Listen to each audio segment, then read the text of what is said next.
Hey, good morning, good afternoon, good evening, wherever you may be, whatever time it may be. This is Cody Cox with Trinity National Holdings. I'm out here on my Friday stroll. Although I'm not strolling today, as I've mentioned before, I'm a kind of a fair weather stroller. And it's kind of cold and rainy today. I was kind of hoping for a little bit better break in the weather, get out and talk a little bit, kind of tell you what's going on in my mind, in my note business. Looks like maybe off on the south here, looks like we got a little break coming. But right now it's a little cold. If it makes it into the 50s today here in Oregon, I'll be surprised. So I'm just sitting out here on my bench on my front porch in Wilsonville, Oregon, and I've been kind of thinking this week's been a busy week. Been a lot going on in my note business, and it kind of reminds me of the phrase that we use in the note business is rinse and repeat. Yeah, rinse and repeat. Let me tell you what that means is like with most businesses, successful businesses, you have to have a system. You know, if you go to McDonald's, which I don't often go to McDonald's, but if you go to McDonald's in, say, Portland, Oregon, in theory, it's going to be the same thing in Tokyo, Japan, because they've got this system. They do the same thing. They make a burger the same way everywhere, no matter where it's at. And any successful business is that way. If you go to a Costco, let's say, in Portland, Oregon, or here where I'm at in Wilsonville, or one in Southern California, I mean, it's almost identical. There's a few little differences, of course, and every time you do a note, it's a little different. But essentially, the system is the same thing. It's starting off with going through sourcing, doing your preliminary due diligence, submitting a bid, hopefully getting an award on that bid, the final due diligence, and go through the purchase process. And again, with my model, trying to hope that homeowner has a capacity to try and reperform and get back involved with making the payments and making that a performing asset rather than a non-performing asset. So that's it. It's rinse and repeat. And so right now, I mean, I got to thinking about it.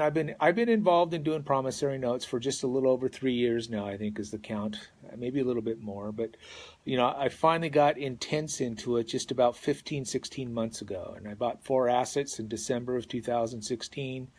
And 2 of those 4 are still hanging around. One of them is a little duplex foreclosure in Illinois, and it's just like it taken how much longer than it should have. The other one is kind of performing or semi-performing for that matter. We're getting an income stream on it on a nice little asset in Detroit, nicest house on the block there. But the other 2 have liquidated. And so at this point in time, we're going to repeat the process. Once we've been through the whole process, the asset has been liquidated, the investor has paid back their initial funds, then we're going to repeat it. So that's that rinse and repeat, and just follow the same process each and every time. You've got a model set. It is a real business that we're doing here. It's not a hobby. And so you got to make sure that your model is set. You stay within that model, and you're doing the same thing each and every time to assure your quality. I mean, one of the things I'm always looking for is investment grade assets.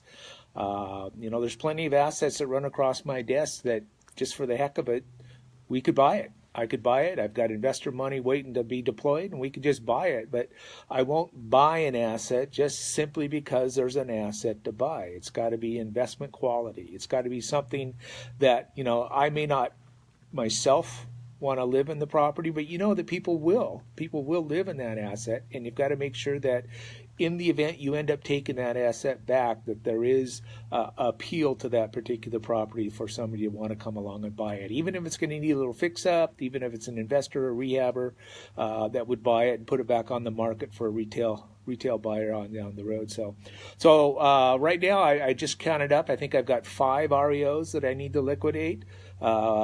One in Detroit, one in just got a deed in lieu day before yesterday in Cuyahoga Falls, Ohio. I've got another one waiting for a deed to be recorded in Cleveland, Ohio.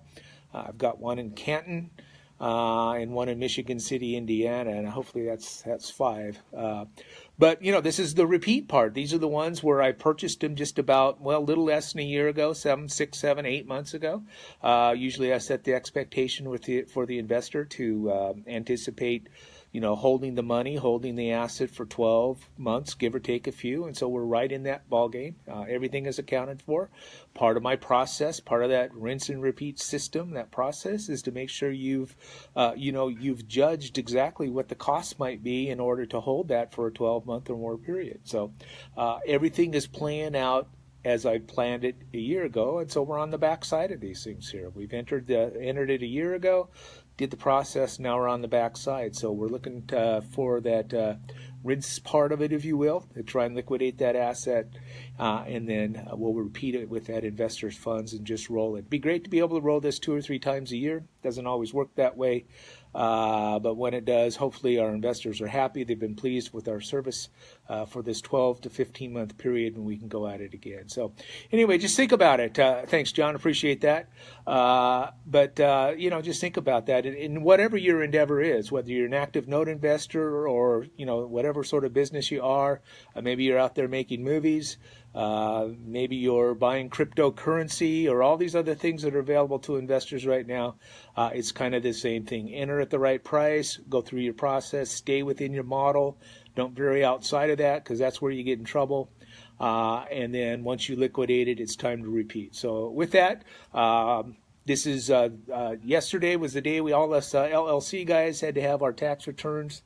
Here's my kitty coming to say hi. Hey, buddy. Oh, yeah, he's a cat.